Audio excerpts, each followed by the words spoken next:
So one of our friends, I just leave the order once a week.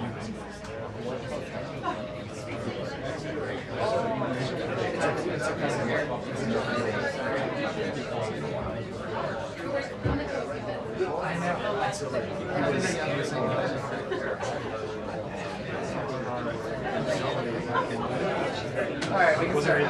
His wife was also she got reviewed. Yes.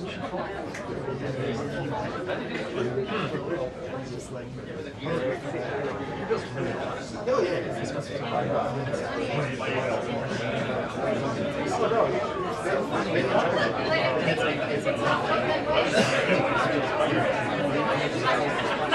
So, but he was like,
Because right now we're just thinking about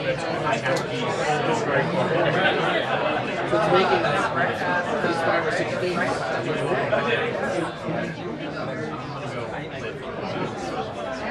1 acre corn can release 3,000 4,000 gallons of water a day.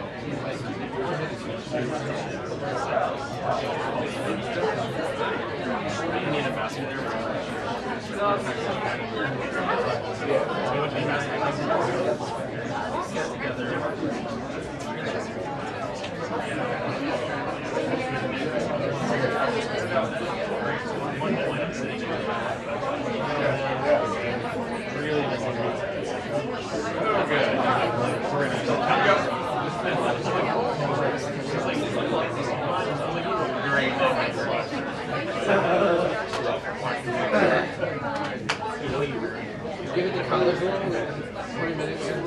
Yeah, good idea.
I mean, I never use that.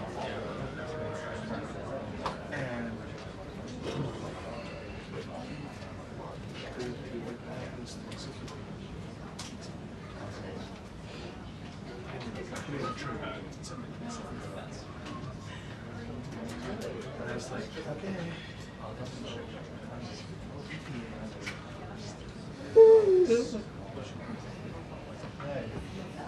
Didn't get very good. I know. No hiding sport. No.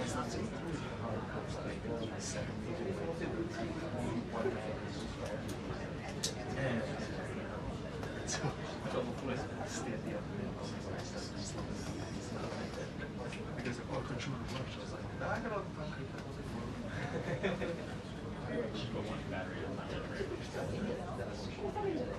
Daily day.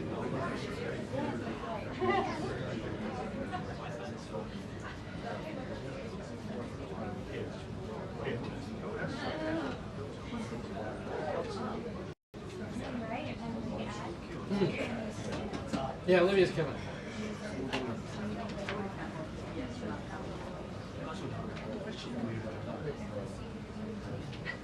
She's in the rug seat.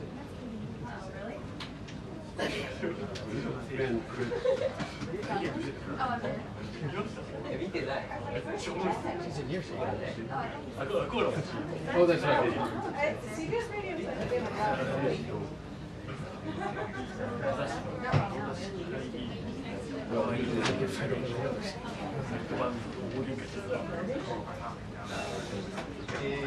It's like I knew she'd come in here.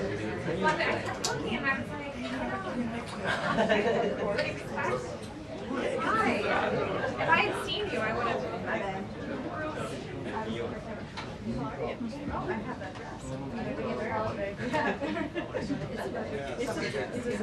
But I should say That's good.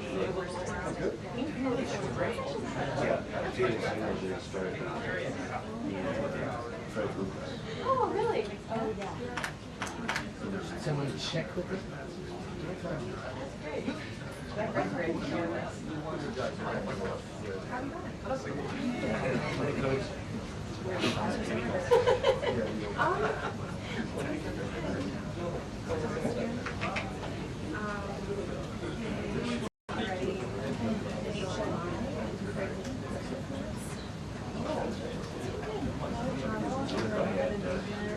David Horowitz, attorneys, go after Oh, we're so yeah, we so here we are. Here we are. It's so much fun. But it's exhausting, and you're being definitely feels it. I had a when you're going to the show, or one of the girls was like, I know. I was just like, No, they finally figured out how to crank yeah. the AC. Part of it is keeping that door closed. Part of it is keeping that door closed by briefing. Which actually is from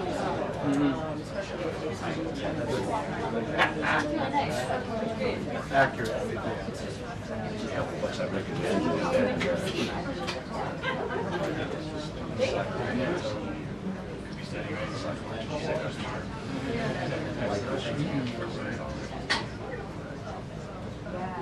Boots or fridges? Sure.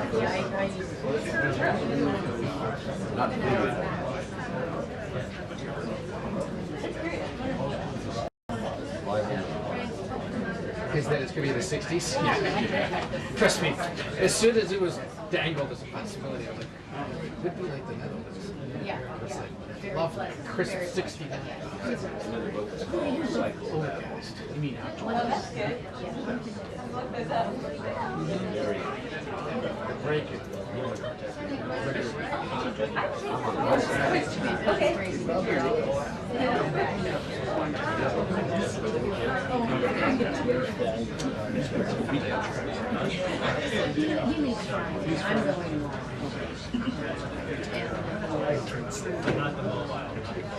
going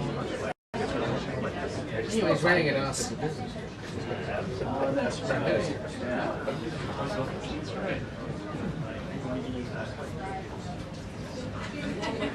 Just like all of our dads. That's excuses for going through. That's right. That's right. He's a good player. He's got the 2 courses. He's got Aberdeen and Turner.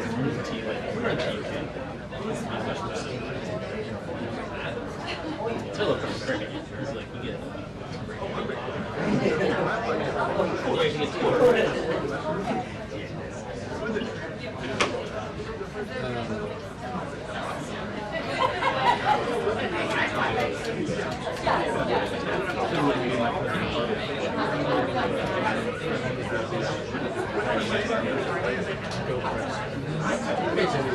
Yeah. No, not really.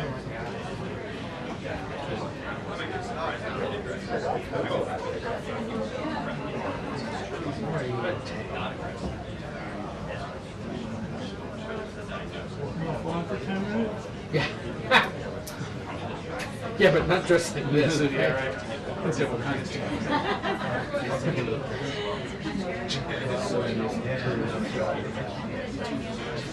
No. You're in the long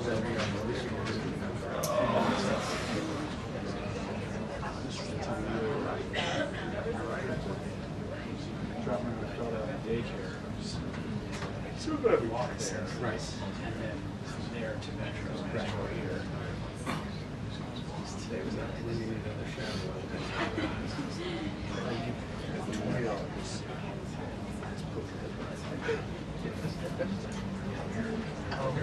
Guess not really all sandwiches. I can't make it. Just threw it on.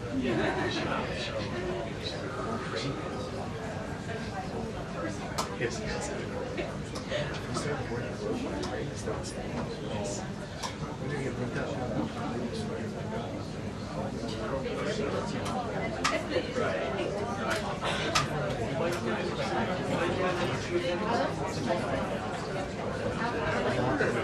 I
don't know what's wrong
I really appreciate the call. Thank you, Ruth. Thank you.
Thank you. Amazing. What's about the ones when I was on fire? And then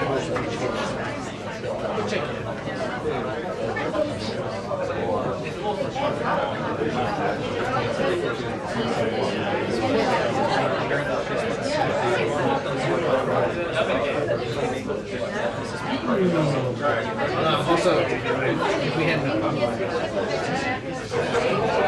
wouldn't have had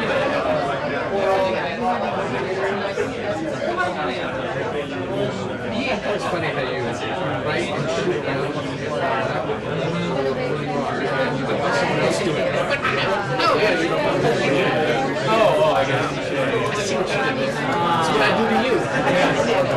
President Bush asked. Exactly. By who? You don't have to wear like Iron Man.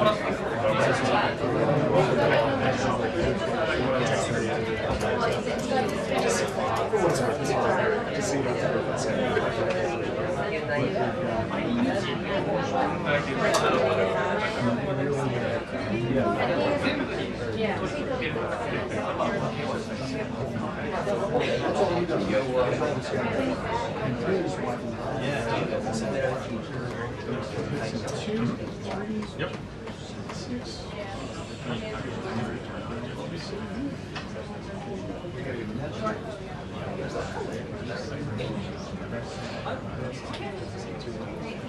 No, the judge is speaking now.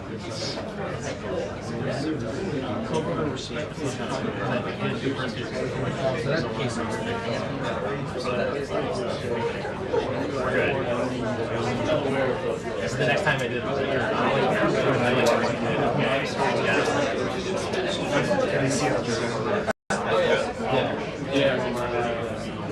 During problems, I take a picture of those guys.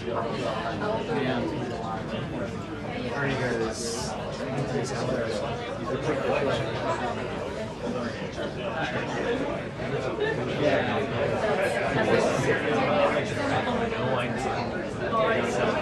Maybe not.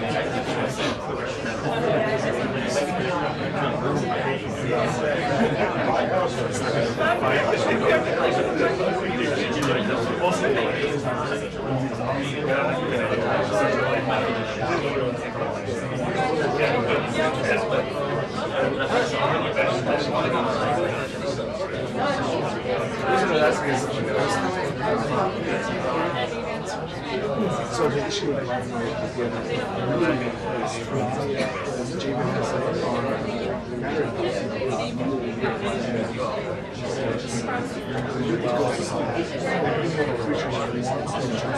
right. And he had his camera set to like 30 seconds. So I was like, AC power.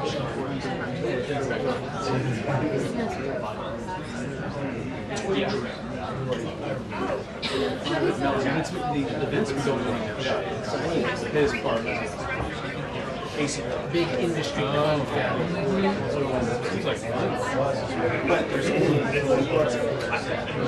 Feels a bit artificial.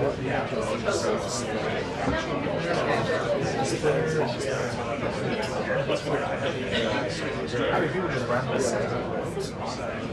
I will just with that. intelligence just not.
Yeah, nice chair.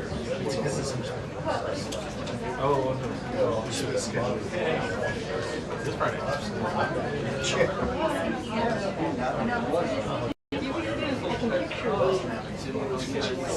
Cover white like a Chinese.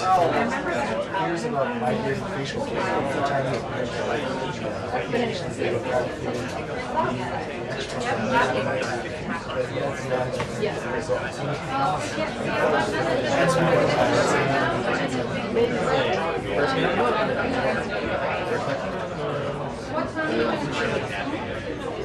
So what's that purpose?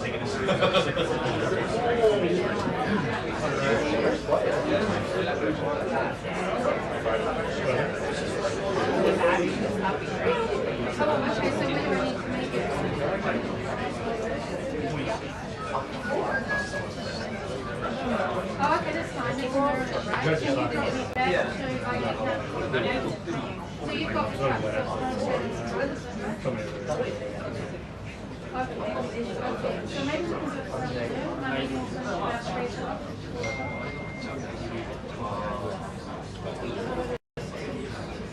Okay, and when will it get to normal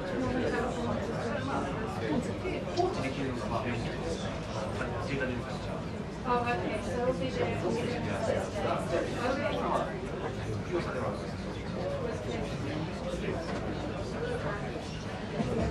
Okay, okay, I think the first one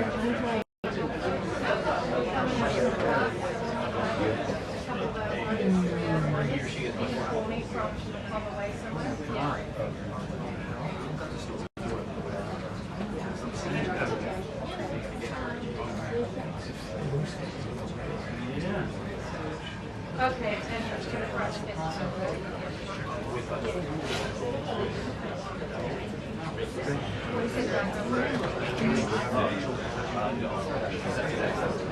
Okay, great.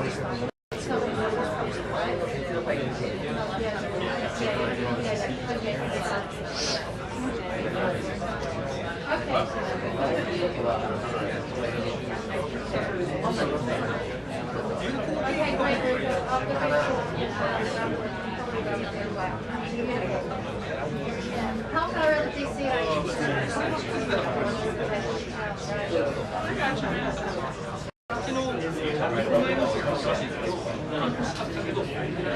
Okay, great. Thank you very much.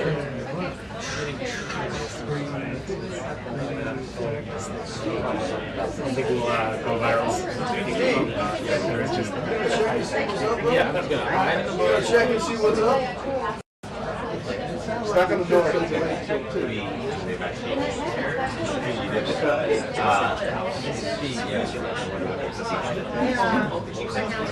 Judge is milking I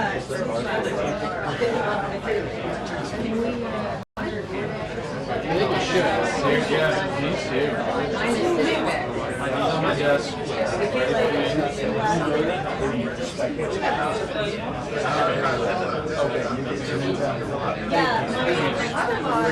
Sitting on my desk. Are you feeling seasick? And I'm doing okay. It's like, you have to, when you look, when you're talking, you get your stuff.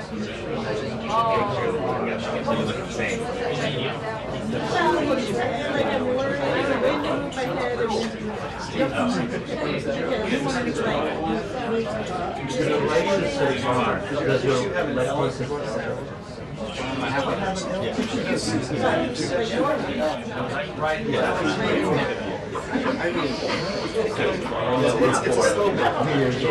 It matches your socks.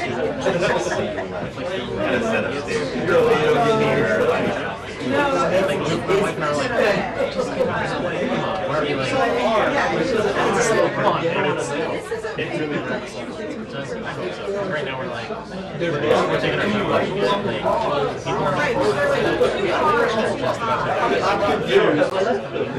So I'm hoping it's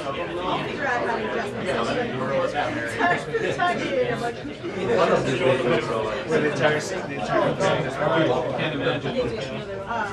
No, they won't. I mean, it's good. It's been a minute, right? so there's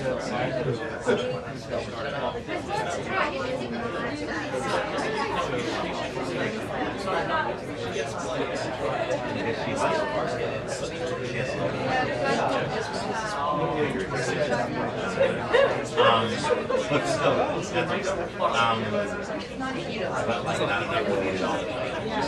So I think sometimes they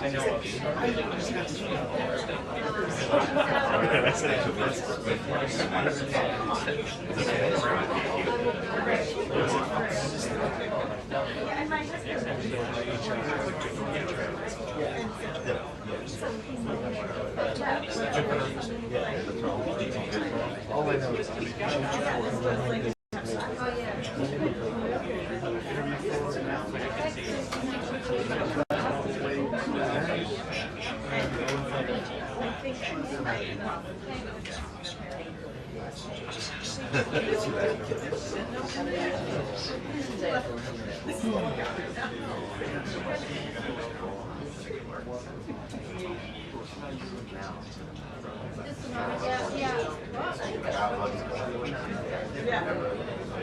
and then I was kind of, you know, so like, you know, one of these stories.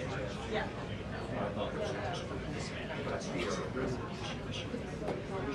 They're coming. They're coming. Okay, they are adjourned. They're adjourned. They're adjourned. They've adjourned. They've adjourned. can we adjourn? We're adjourned. Everybody can leave. That makes sense. We got a second motion.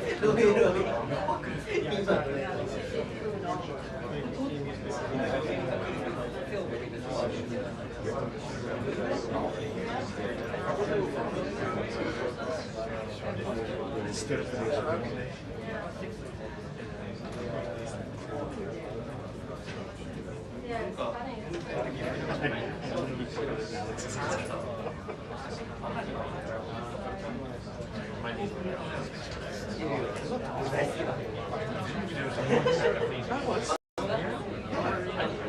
I was to Alex, so the walk camera was so close to me. I was in between them and my chair. I was like this the whole time. And then, yeah, I moved out because it was like shooting video or something. Or was like on my back, like so then I just ran out of here. I got out. And I tried to move him out, but it just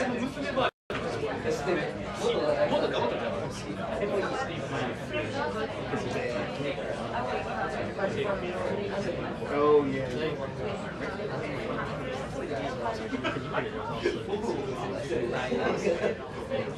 Yuri. No.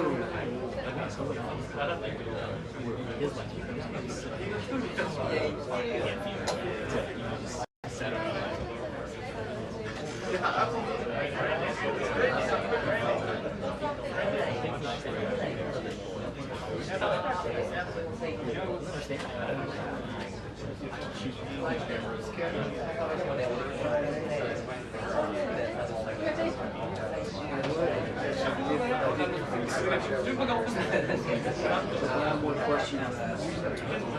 Just like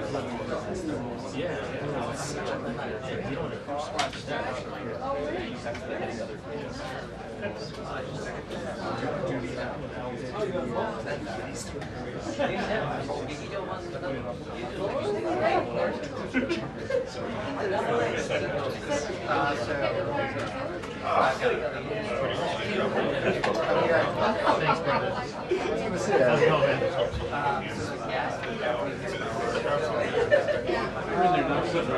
Can you check out when they're coming out to reference? Yeah, thanks.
Honestly, if they just know.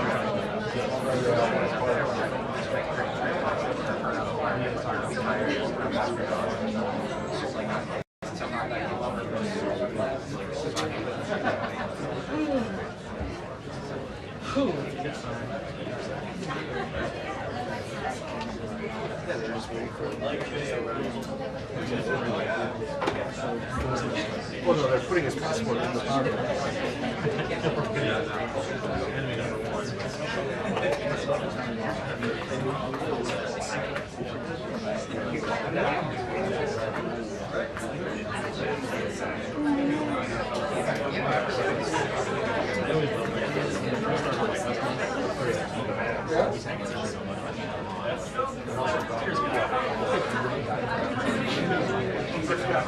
When you're on the test, you're like first and everybody.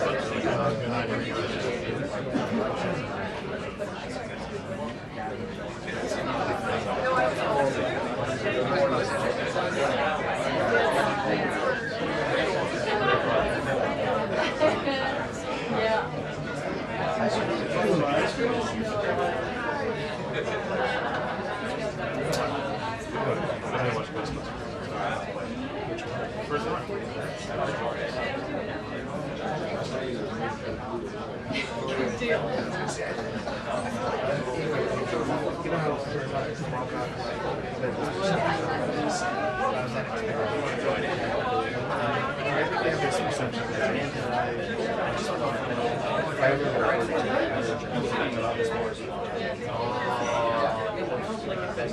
Yeah, I don't know how to like get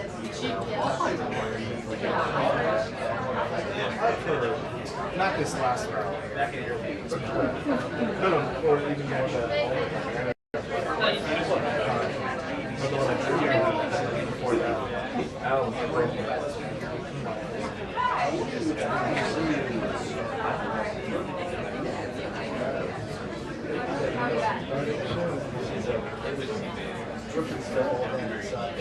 Do it now. 2 minutes until the briefing.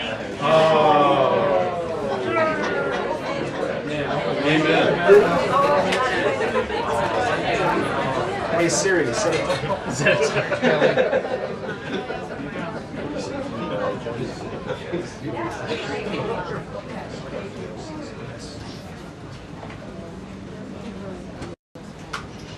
Or is that yours? Oh, I'm sorry. Okay.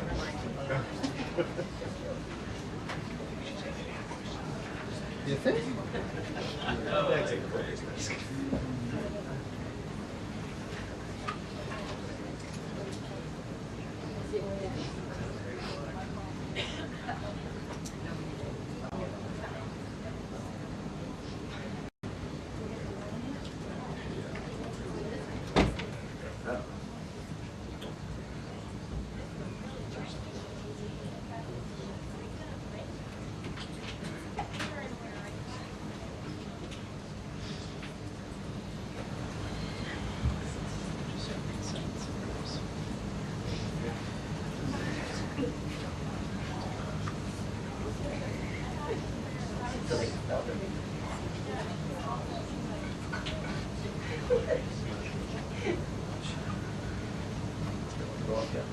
No, I didn't say that. But my lecture would actually go up.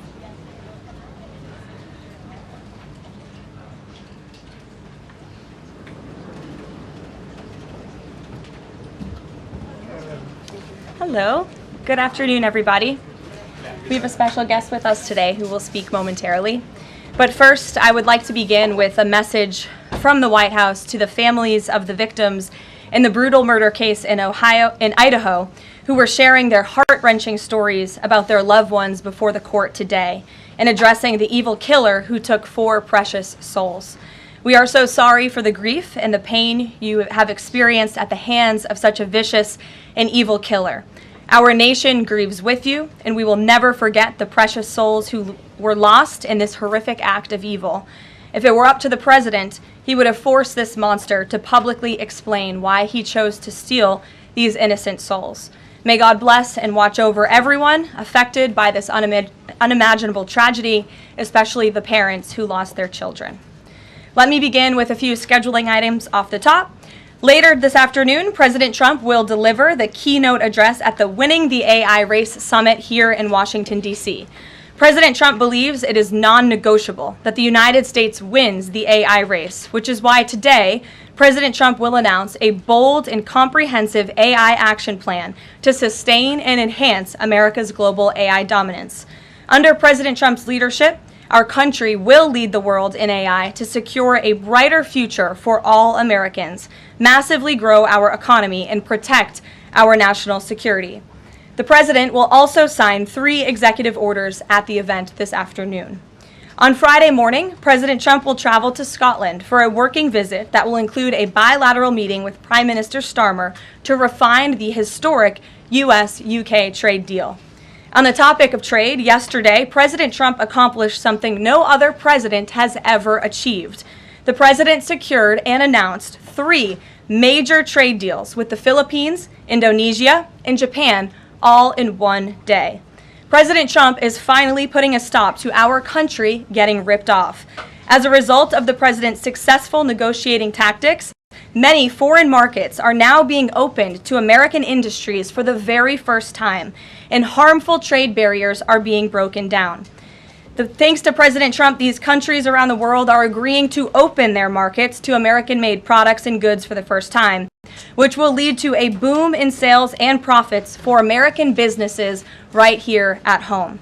As President Trump said, he will only lower tariff rates if a country agrees to open their market to American-made products. If not, they will continue to face tariffs and pay a steep price to do business in the United States of America, which remains the best market on the face of the planet. Also this week, the president officially marked 6 months here at the White House. He made big promises to the American people on the campaign trail last year, and he has unquestionably delivered on those promises in record time. The president has defeated the Biden inflation crisis to make America affordable again. Core inflation is currently at its lowest level in 4 years, and prices for everyday goods are falling. The president's pro-growth policies have fueled massive job growth across our country. Since the president has taken office, our economy has added nearly 700,000 new jobs, with native-born American workers accounting for all job gains. The president has put the economic needs of families and of workers first. He signed the largest tax cuts for the middle class in American history, including no tax on tips, overtime, and Social Security. We have also seen the president unquestionably deliver on his promise to secure our southern border. He has ended Biden's illegal alien invasion, and for 2 months in a row, 0 illegal aliens were released into our country. The president has also, as you all know, initiated the largest mass deportation campaign in American history. The president has also restored law and order to make America safe again, another campaign promise he vowed to the American public. The United States of America is currently on track for its lowest murder rate on record, following this shift from the last administration to the Trump administration. The president has also ended Joe Biden's reckless war on American energy. U.S. oil and natural gas production are now surging, and summer gas prices reached their lowest level since 2021. The president has also rebuilt our military, another campaign promise. He just signed the largest military investment in decades to modernize our armed forces with cutting-edge technology to replenish our stockpiles and provide American troops with the best equipment in the world. The U.S. Army, Navy, Air Force, and Space Force have all reached their recruitment goals months in advance. The president has restored America's standing on the world stage, brought back peace through strength, and brokered numerous peace agreements to end wars. Again, all of this in just 6 months. He obliterated Iran's nuclear program to end the war between Israel and Iran, got NATO members to raise their defense spending to 5% of GDP, and secured a ceasefire between India and Pakistan, as well as brokering a historic agreement between Rwanda and the Democratic Republic of the Congo. The president has already received 3 different Nobel Peace Prize nominations for his peacemaking efforts. Again, all of this progress, all of these accomplishments have occurred in just 6 months. We are truly just getting started, and we look forward to working with all of you for the next 3.5 years. On another matter, over the past few days, Director of National Intelligence Tulsi Gabbard has unveiled shocking new evidence that former President Barack Obama and top aides in the Obama administration conspired to subvert President Trump's 2016 election victory and undermine the democratic will of the American people. While publicly pretending to engage in a peaceful transfer of power, in private, former President Obama went to great and nefarious lengths to try to sow discord among the public and sabotage his successor, President Trump. The new evidence released by the Director of National Intelligence, who is here with me today, confirms that the Obama administration manufactured politicized intelligence, which was later used as the justification for baseless smears against President Trump in an effort to try to delegitimize his victory before he even took the oath of office. The truth is that President Trump never had anything to do with Russia, and the Russia collusion hoax was a massive fraud perpetuated on the American people from the very beginning. And the worst part of this is Obama knew that truth, and so did all of the other corrupt officials involved in this scam, including former CIA Director John Brennan, former Director of National Intelligence James Clapper, former FBI Director James Comey, former Deputy Director Andrew McCabe, and many others. Director of National Intelligence Gabbard's report further confirms what we already knew. There was no collusion, no corruption, except on the part of Barack Obama and the weaponized intelligence agencies at the time. The Russia hoax was a blatant lie, all ginned up by Democrat political operatives that were signed off on by then President Obama and leaked to the news media to launch a years-long witch hunt against President Trump and his first administration. Allies of the president, including his own son, Donald Trump Jr., were disgustingly smeared as Russian assets, and some even had their lives destroyed because of this vicious lie. The president's first 2 years in office had this fake distraction hanging over it, and endless resources, time, and political capital were spent having to debunk these lies from the highest levels of our government. Now, nearly 10 years later, thanks to the declassification of documents by Director Gabbard, the truth has finally come to light. And this truth vindicates President Trump, his family, and his many allies and associates who were smeared with defamatory lies. President Trump was right from the beginning about all of this, and we are grateful that justice can be served. Now, we have even more damning evidence implicating those who tried to sabotage a duly elected president and did grave material harm to our republic. Thanks to additional important work done by CIA Director Ratcliffe, Committee Chairman Rick Crawford over the past few months, a newly declassified 2020 report prepared by the House Permanent Select Committee on Intelligence, which DNI Director Gabbard has declassified, found that the intel community did not have any direct information that Russian President Vladimir Putin wanted to help elect President Trump in 2016. And in fact, Russia was actively preparing for a Hillary Clinton victory. But at the unusual direction of Barack Obama at the time, the intel community published implausible intelligence suggesting otherwise. Why? To sabotage the incoming president. This is truly one of the greatest political scandals in American history. And reporters at legacy outlets, some of which are sitting in this room today, like the New York Times and the Washington Post, were ridiculously awarded Pulitzer Prizes for their perpetuation of this hoax. It's well past time for those awards to be stripped from the journalists who receive them. It is not journalism to propagate political disinformation in service of the Democrat Party and those in the intelligence community who hand over out of context and fake intelligence to push a false political narrative. I will now pass it over to the Director of National Intelligence, Tulsi Gabbard, to speak more about all of this, and then we will open it up for questions afterwards. Tulsi, thank you for being here. Thank you very much. Good afternoon. At President Trump's direction and with the support and coordination with the House Intelligence Committee Chairman Rick Crawford, today we've released a declassified Oversight Majority Staff report that was produced in September of 2020. The stunning revelations that we are releasing today should be of concern to every American. This is not about Democrats or Republicans. This has to do with the integrity of our democratic republic and American voters having faith that the votes cast will count. There is irrefutable evidence that detail how President Obama and his national security team directed the creation of an intelligence community assessment that they knew was false. They knew it would promote this contrived narrative that Russia interfered in the 2016 election to help President Trump win, selling it to the American people as though it were true. It wasn't. The report that we released today shows in great detail how they carried this out. They manufactured findings from shoddy sources. They suppressed evidence and credible intelligence that disproved their false claims. They disobeyed traditional tradecraft intelligence community standards and withheld the truth from the American people.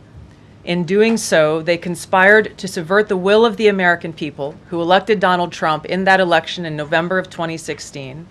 They worked with their partners in the media to promote this lie, ultimately to undermine the legitimacy of President Trump and launching what would be a years-long coup against him and his administration.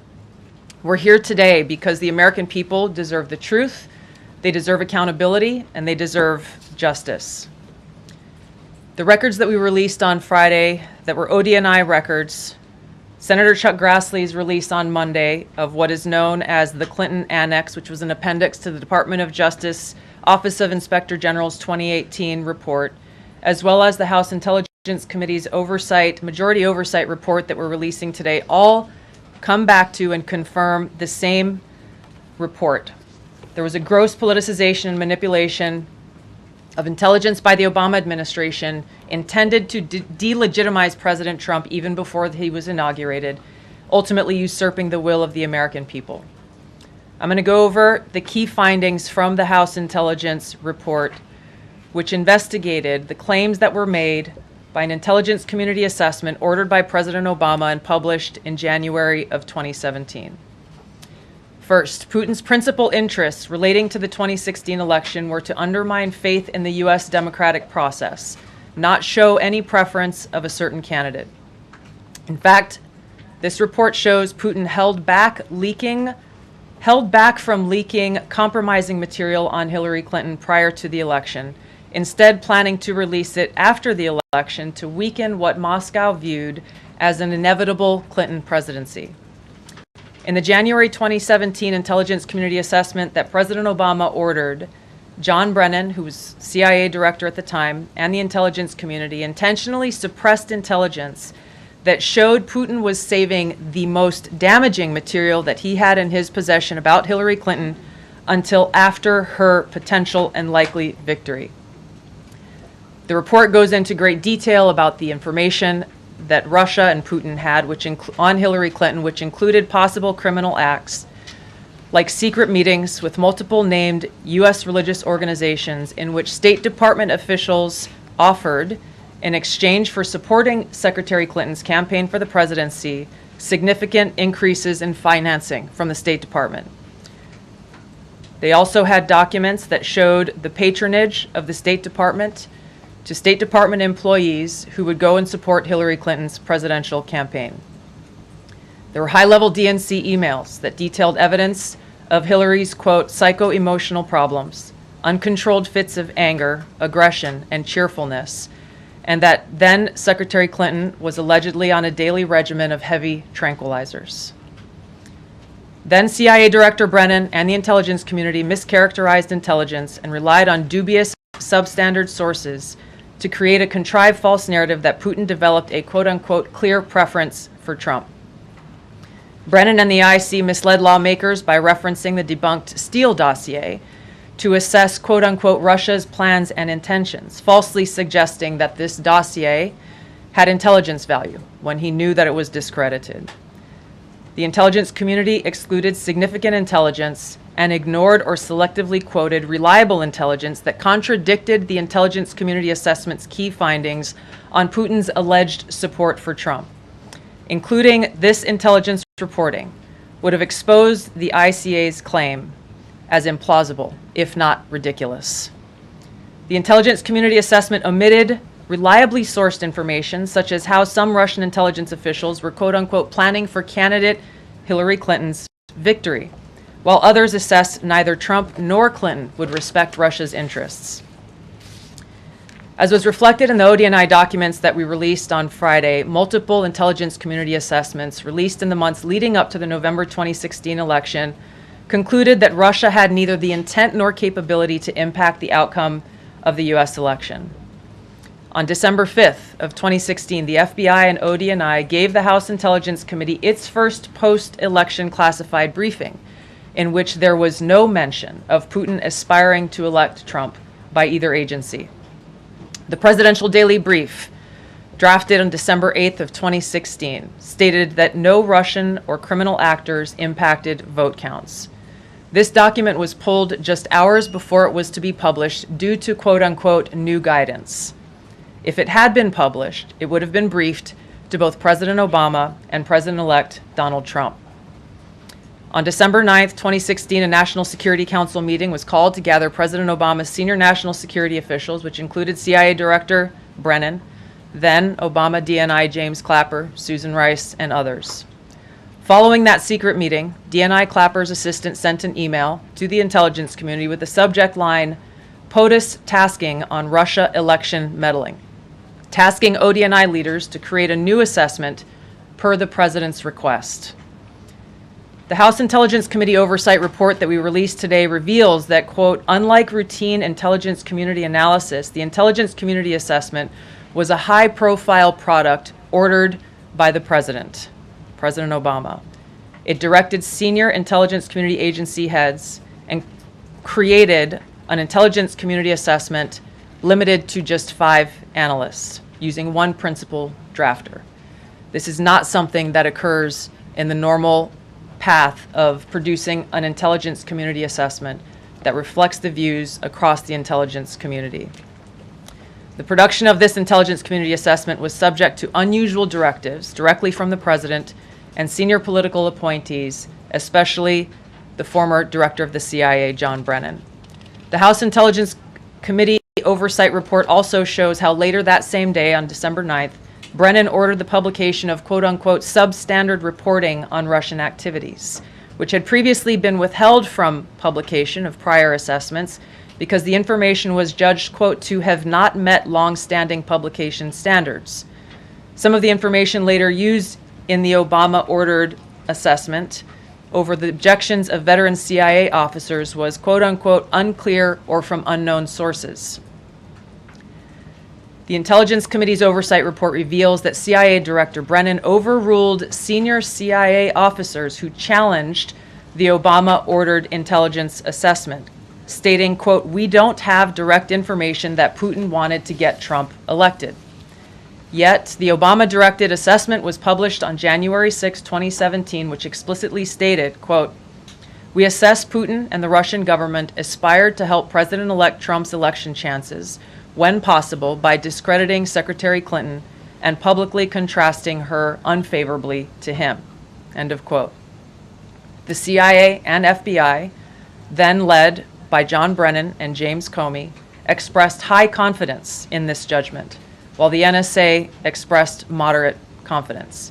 Yet, as the report we released today shows, the ICA, the Intelligence Community Assessment, did not cite any report where Putin indicated helping Trump win was an objective.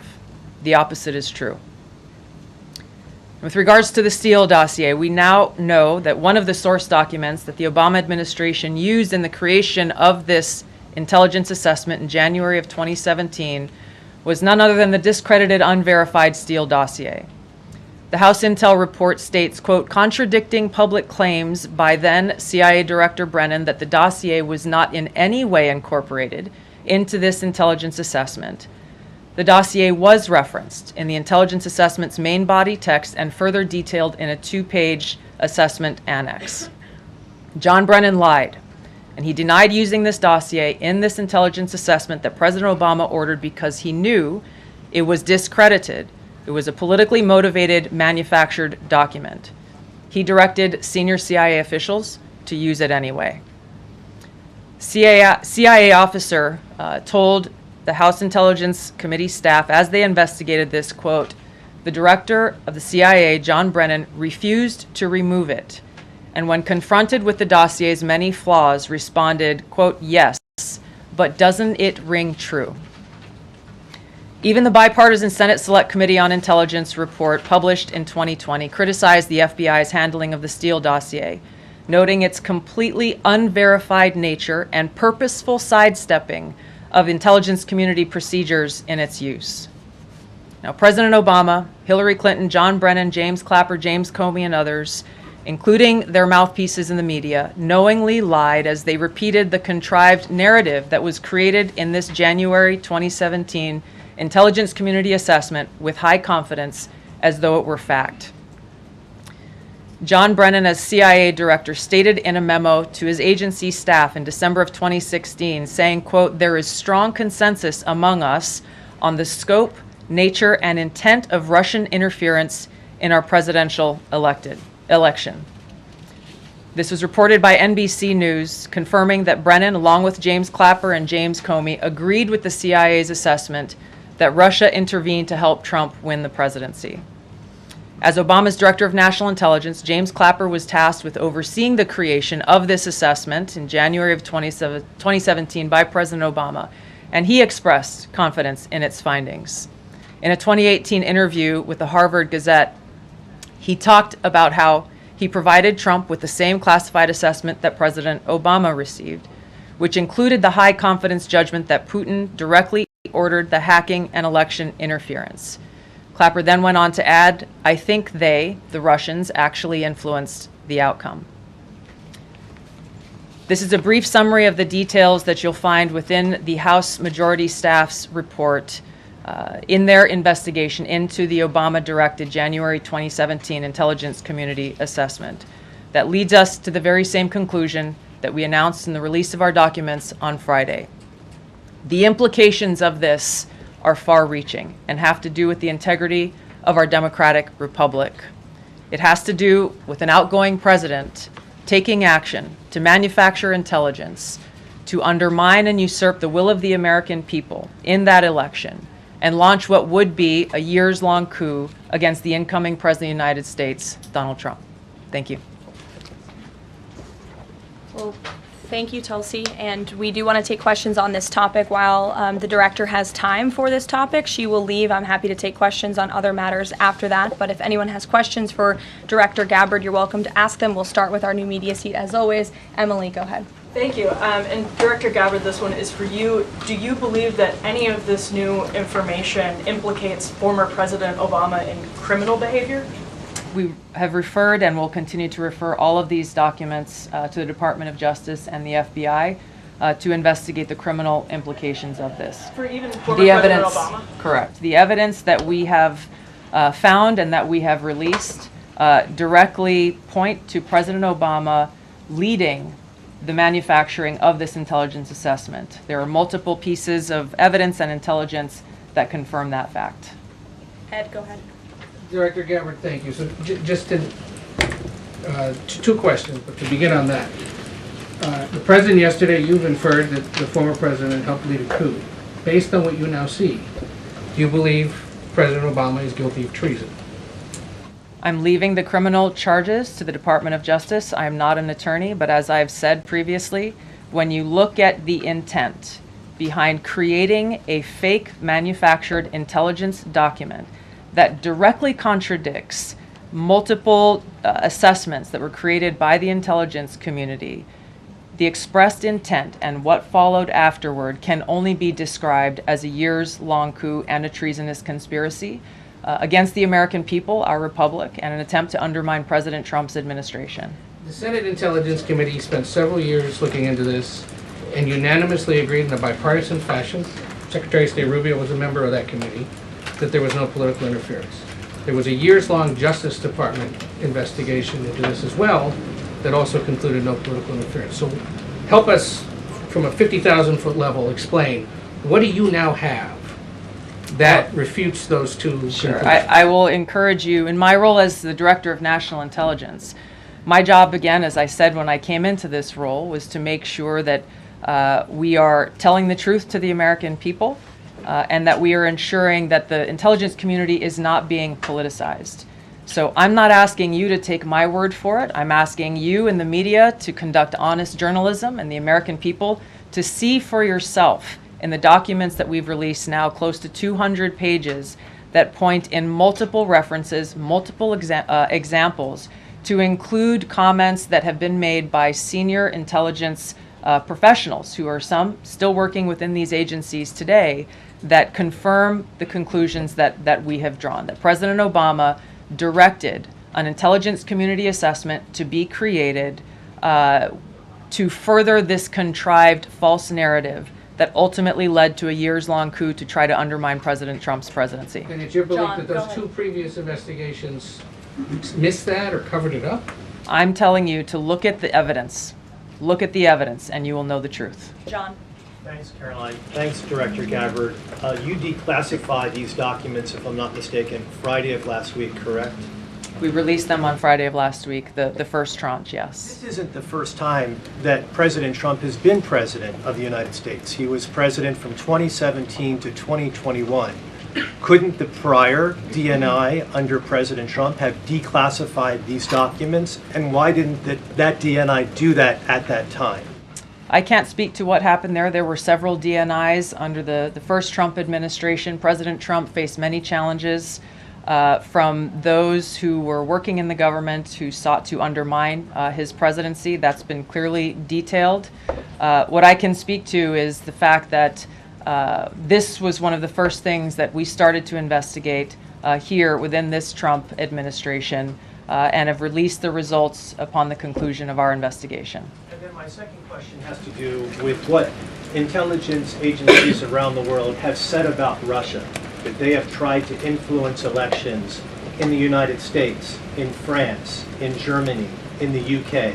Do you disagree with that? Do you believe that Russia is a bad actor as it relates to trying to influence elections? I'll point back to the intelligence that President Trump has ordered declassified, that we have declassified and released, that the intelligence reflects Russia's motives were to try to sow discord and chaos within the U.S. election, which is a clear distinction from showing a preference for or against a specific candidate, which is what the Obama manufactured intelligence document alleges, that Russia preferred Donald Trump and tried to help Donald Trump get elected. Again, going back to the most important point here, with the intent to undermine the legitimacy of President Trump's election and therefore subvert the will of the American people who chose to send him to the White House. Reagan. Director Gabbard, Reagan Race with the Daily Caller. You laid out that the documents revealed that the Obama administration did not publish a December 2016 presidential daily briefing that demonstrated that Russia did not steal the election. Trump was receiving these briefings at the time because he was president-elect. Are you of the view that that information was kept out of the briefing because then President-elect Donald Trump would have seen it? I don't have any documents that speak to exactly what the new guidance was that was given as the reason for pulling that document, which, by the way, still has never been published until we released it last week, Friday.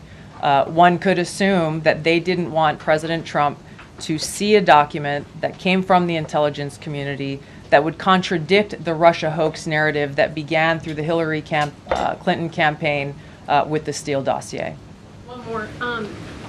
Maybe either for you or Karoline. The president said yesterday that Obama committed treason. Do you or the White House believe that the Supreme Court's immunity decision protects Obama from prosecution? Look, I can speak to the president's feelings on this matter. He spoke to all of you yesterday in the Oval Office, but I also spoke to him about this morning. And he wants to see all those who perpetuated this fraud against our country, who betrayed our country and the Constitution, to be thoroughly investigated and held accountable.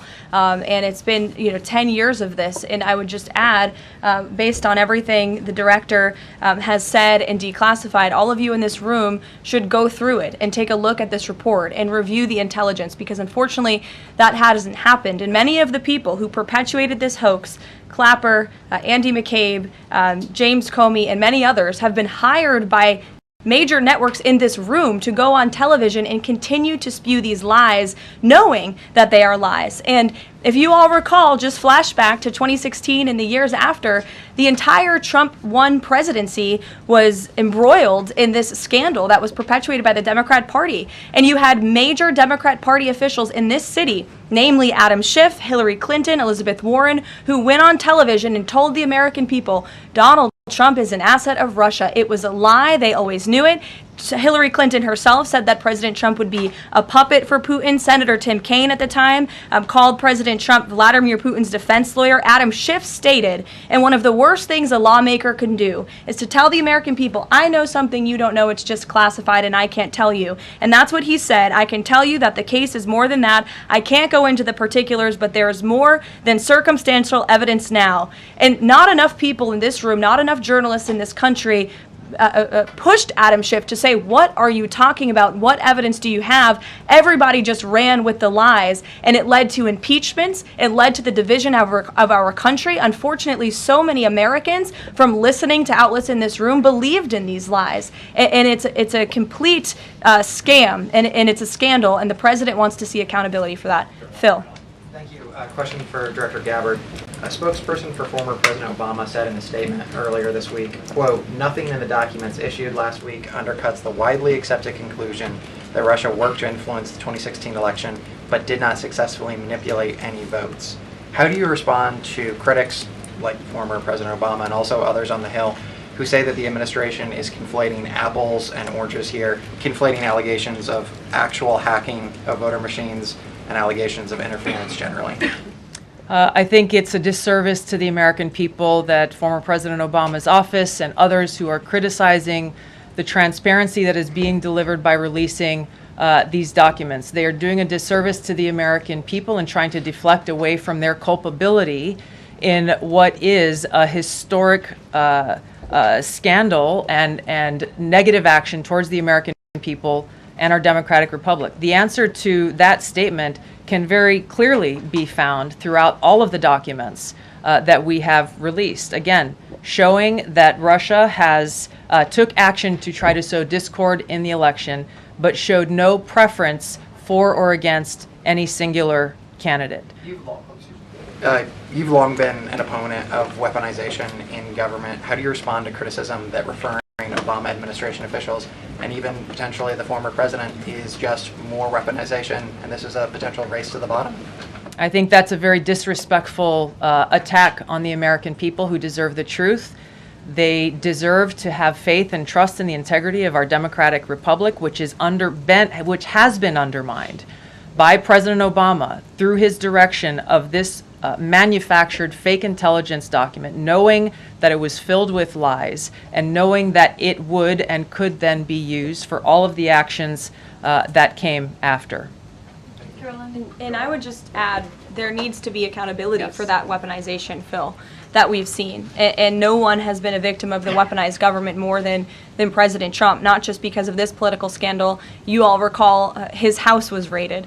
So I think, it's very disingenuous for people to say, how dare they speak of former President Obama about this based on evidence and based on intelligence, when the former President of the United States, Donald Trump's home was raided, when he was forced to sit in a Manhattan courtroom and many other courtrooms across the country for crimes he never committed, when he was impeached and indicted, and the entire country witnessed that. That's the weaponization of justice. Now the president is back because the American people see the truth. Nearly 80 million Americans reelected him back to this office, and he believes that we need to have justice and accountability. And I think the nearly 80 million Americans who reelected him agree with that. Caitlin. Thank you, Caroline. Two questions for Director Gabbard just on this. Director Gabbard, you referenced the past intelligence reports and assessments on this, including that 2017 one that was signed off, as Ed noted, by every Republican on the Senate Intelligence Community, including the acting chair of the time, now Secretary of State Marco Rubio, who said in a statement that they did not find any evidence of Russian collusion, but they did find, however, is very troubling, and they found irrefutable evidence of Russian meddling. One, are you saying that he's wrong in that statement that he made then? And secondly, what would you say to people who believe that you're only releasing these documents now to improve your standing with the president after he said that your intelligence assessments were wrong? Well, first I want to correct something that you stated, which was citing the Senate Intelligence Committee's report as being one and the same. I think you said the intelligence community. The Senate Intelligence Committee has a very different function than the Office of the Director of National Intelligence. The evidence and the intelligence that has been declassified and released is irrefutable. I'm going to let Karoline speak to Secretary Rubio. I'll speak to both questions. First, on Secretary Rubio, he put out a statement in 2020 following that Senate Intelligence Committee report, and he said what they found is troubling. We found irrefutable evidence of Russian meddling, which the Director of National Intelligence just confirmed for all of you, that Russia was trying to sow distrust and chaos. But what's the outrage in this that Secretary Rubio did not say at the time, the Democrats were saying at the time, is the fact that the intelligence community was concocting this narrative that the president colluded with the Russians, that the president's son was holding secret meetings with the Russians.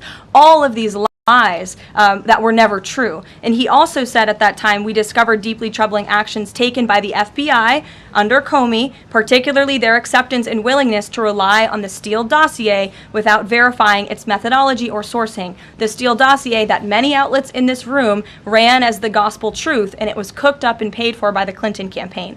As for your second question, Caitlin, I think, who is saying that she would release this to try to boost her standing with the president? Who has said that? Well, the president has publicly undermined her when it came to Iran. He said she was wrong. He told me that she didn't know what she was talking about. That was on Air Force One on camera. The only people who are suggesting that the Director of National Intelligence would release evidence to try to boost her standing with the president are the people in this room who constantly try to sow distrust and chaos amongst the president's cabinet, and it is not working. I will just answer your question directly. I am with the President of the United States every day. He has the utmost confidence in Director Gabbard. He always has. He continues to, and that is true of his entire cabinet, who is all working as one team to deliver on the promises this president made. Does anyone else have questions for Director Gabbard? And then we'll turn it over to a couple other questions. Christian, go ahead. Yeah, thank you. Director Gabbard, two follow-ups on questions that have been asked. You mentioned the previous DNIs during the president's first term. One of them reports to you right now, if I'm not mistaken, John Ratcliffe. So have you not spoken to him about why this information was not declassified during the first term? He was in that position for a very short period of time. The work that began back then, we have picked up and absolutely completed. We are continuing to investigate this. Additional whistleblowers are now coming forward because they see an opportunity for the truth to come to light, and as Karoline said, for real accountability to be brought forward. The accountability is the essential part of this. We can show the truth, reveal the truth. The accountability needs to occur to be able to start to restore that trust in the integrity of our democracy. And then just quickly, I know you said you would leave the charging to DOJ. but the statute of limitations on conspiracy is 5 years. So what else could they possibly pursue besides treason? I think that's a great question for Attorney General Pam Bondi. We're providing all of the evidence, all of the intelligence that we have, both redacted and unredacted versions, referring it to the Department of Justice and the FBI. We'll take one more, Charlie. Go ahead. How credible was the information about Hillary Clinton's power from you? The report said that it was from sourced from the DNC. Have you seen that information? Do you think that maybe Russia was overemphasizing what they had? All I have seen is what the Intelligence Committee have reported through their investigation. I think the underlying point there is that we understand from intelligence what Russia said that they had. And the important point here is that if they were trying to influence the election, as President Obama and James Clapper and John Brennan, everybody said they were doing in order to support Donald Trump's election, they would have released the most damning of that information, some of which I detailed here. You'll find the rest in the report, prior to the election to help Donald Trump win. They specifically withheld what they had on her, the most damning information, because they thought that she would win the election. They had plans to release it just prior to her inauguration to, again, sow discord and chaos in America. And if I may, on Jeffrey Epstein, can you rule out that he was connected in some way to any kind of intelligence, either foreign or domestic? I haven't seen any evidence or information that reflects that. If anything comes before me that changes that in any way, support the president's statement loud and clear. If any credible evidence comes forward, he wants the American people to see it. Great. Director Gabbard, we thank you for Thank your you. time today. I know you're a busy woman, Thank so you. we'll let you get out of here, but thank you so much. Okay. I know there's many issues going on today across the world and here at home. If you have any other further questions, I'm happy to take them. Ed, why don't you go ahead? Yeah, thank you, Caroline. So the Japan trade deal, is that Japan trade deal the start of this number of trade deals that the Treasury Secretary says we're going to see by August 1st? I think it is. I mean, as you said, we had Japan yesterday. We also had Indonesia, and we had the Philippines as well. The president announcing all three. He came in as the closer in all three of those. I've said many times from this podium that the president's trade team has been in active talks and discussions with many countries around the world, and you've all been anxiously awaiting what those countries were. Now you know three of them, and there's many, many more to go. We have now sent 25 letters to countries around the world. But just to reiterate this Japan deal, for those at home who may have missed it, Japan will now pay a 15% tariff versus the reciprocal rate of 24% that they initially had. Auto and auto parts tariffs have been reduced to 15%, but the centerpiece of this deal now is the president got Japan to commit to $550 billion in investments to revitalize American industries. And these funds will be spent at President Trump's discretion and direction into key industries such as energy, semiconductors, critical minerals, pharmaceuticals, and shipbuilding. And the U.S. will retain 90% of the profits from any investments made by this $550 billion fund. This was originally a $400 billion investment that President Trump then negotiated to an increase of $150 billion, making it a $550 billion deal for the American people. And I just want to emphasize, Ed, I see you have a follow-up, but it's very important. Japan has agreed to open their markets to many very key sectors and American-made products that have really faced very strict tariff and non-tariff barriers prior. So thanks to the president, Japan's markets will now be open to American-made products and goods. This is big news for our tech companies and our farmers as well. On Monday, the Treasury Secretary is going to Stockholm to talk to the Chinese delegation. What does the president hope to get out of that meeting? Are there deliverables? I won't speak to any deliverables or set expectations. I'll let the Secretary of Treasury do that. But I did speak to him yesterday about his upcoming trip, and he looks forward to continuing discussions with his Chinese counterparts. The President has ensured that we have a good continuing working relationship with China that benefits the United States. And so the Secretary of Treasury will be obviously discussing those key matters, but I'll let him set the expectations. One more, if I may. Sure. Given what the DNI just said and laid out, does President Trump believe that President Obama should go to jail for something? Look, the president believes that this matter needs to be thoroughly investigated, and anyone convicted of crime should be held accountable in this country. Go ahead. Special Envoy Wickoff is headed overseas again. Good to see you, Olivia. Good to I haven't see seen you you since the campaign trail. Yeah, it's good to see you.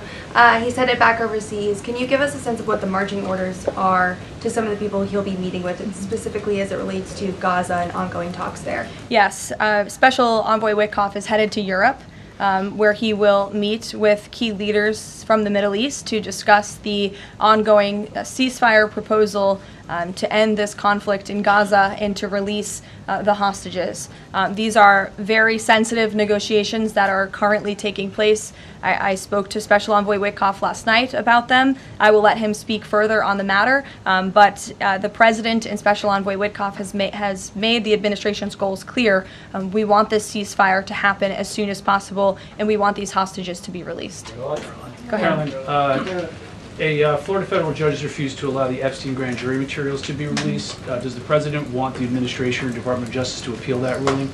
That was just breaking as the director and I were coming out here, so I haven't had a chance to talk to the president about it. I understand there are 2 other requests from the Department of Justice that are ongoing, but I'll let this president speak to whether he wants to see an appeal, and the Department of Justice, I'm sure, can give you a statement on that as well. And is he supportive of the effort to talk to Ghislaine Maxwell? I know that Todd Blanchard mentioned that earlier this week. The president spoke to this yesterday, and he said he thinks it's an appropriate idea. Kelly. What is the accountability that you would like to see if this current president is the one who brought the case to the Supreme Court and Chief Justice Roberts made clear in his opinion that a sitting president's responsibilities in office cannot lead to prosecution, immunity? So what is it the President Trump wants regarding President Obama, given that fact? And the special counsel at the time, Durham, when that Supreme Court matter was not in effect, could have charged anyone and did not. So on those 2 points, how do you respond? Look, the president has made it clear that he wanted these documents to be declassified. He wanted the American people to see the truth, and now he wants those who perpetuated these lies and this scandal to be held accountable. As for what accountability looks like, as the director said, it's in the Department of Justice's hands, and we trust them to move this ball forward. But you would agree Stephanie. President Obama cannot be charged based on that immunity? Again, I'll leave that to the Department of Justice. Stephanie. In light of the Japan deal, are sectoral tariffs now up for negotiation with trading partners? And in a similar note, are these negotiators asking for investment funds, sort of like what Japan had agreed to? As for sectoral tariffs, I understand that the president continues to be in talks with our Secretary of Commerce. We have made commitments on various sectoral tariffs, as you know. The Department of Commerce has initiated studies to then move forward with implementing those sectoral tariffs. So I would defer you to them for further comment. Meredith. I wanted to ask if the White House has any update on the Commerce Department employee who's been detained or banned from exiting China, and if there are any efforts to get him out. I can assure you and the American people that the administration is actively monitoring the situation and engaged, but typically we don't comment on individual cases like this as we are sorting them out. Sure. Yes. Behind you, Dr. Harper, sorry. Go ahead, to the lady sitting down in the blue. Yes. Thanks, What's your name? What's your name? My name is Karoline also. Caroline Boda with the Center Square. Great. So Republicans in the Senate today said that they are pulling back on legislation to impose sanctions on Russia after the president said he wants to act unilaterally. Can you elaborate on what the president intends to do? Look, the president has been in very close communication with his friends in the Senate, particularly Senator Lindsey Graham, on this issue. But the president has always maintained, he's the commander-in-chief and the president for a reason, and he has been deeply involved in this conflict since the beginning. And so any decisions that are made with respect to sanctions, the president wants to reserve that authority and that right to himself. Jasmine. Thanks, Caroline. 2 questions for you. The first on AI. Does President Trump support federal agencies contracting with Elon Musk's AI company? I don't think so, no. Okay, so he would want the DOJ to then cancel the contract with Rock. I'll talk to him about it, yes. And my second question, just, obviously the developments with the Epstein case with the judge, but I wonder, has the White House counsel, the DOJ explored any other documents that could be released to the public that don't have to do with that grand jury testimony? To my knowledge, the Department of Justice has moved forward with the request to unseal that grand jury testimony, and as you know, they have also moved forward with interviewing Ms. Maxwell, which I believe will be taking place very soon. Go ahead. Sure. Thanks, Caroline. I have a question about Paul Ingracia, the OSC nominee who faces a Senate committee hearing tomorrow. Tom Tillis said that he wouldn't vote for Ingracia if a vote came to the Senate floor. 24 worker advocacy groups have said that they they don't support his nomination. What is the White House planning to do to sort of turn the tide or convince legislators that they should vote for him? The White House is always in communication with members of both the Senate and the House, and we stand by the president's nominees. Sure. In connection with the Mueller investigation, a grand jury indicted 13 Russians. President Putin has said he will never extradite those men. Given the new information that Ms. Gabbard has found, what's the administration's position on that case? Should those charges be dropped? I don't have an update for you on that case, but I'll check in with the National Security Council and our team will get you something. Sure. Thank you so much. So Fannie Willis and Jack Smith separately, they both charged President Trump with conspiracy to defraud the United States and a conspiracy to overturn the 2020 election. And now it turns out we're confirming that Obama and his cronies were doing that the whole time in 2016 on a massive scale, falsifying documents and having their intel agencies do this. What does this say about the 2020 election? And also, yeah, what's your thoughts on the irony here? There is a lot of irony, especially for the party of the Democrat Party, who claims to be for democracy. We often heard throughout the 2024 campaign they were calling this president a threat to democracy. And now I think the declassification of all of these documents proves that they were indeed the true threat to democracy. And as I said repeatedly today, there needs to be justice and accountability for that. You all will hear directly from the president later this afternoon at the AI Summit here in Washington, D.C., scheduled to speak later in a few hours. So we will see you all there. Thank you very much.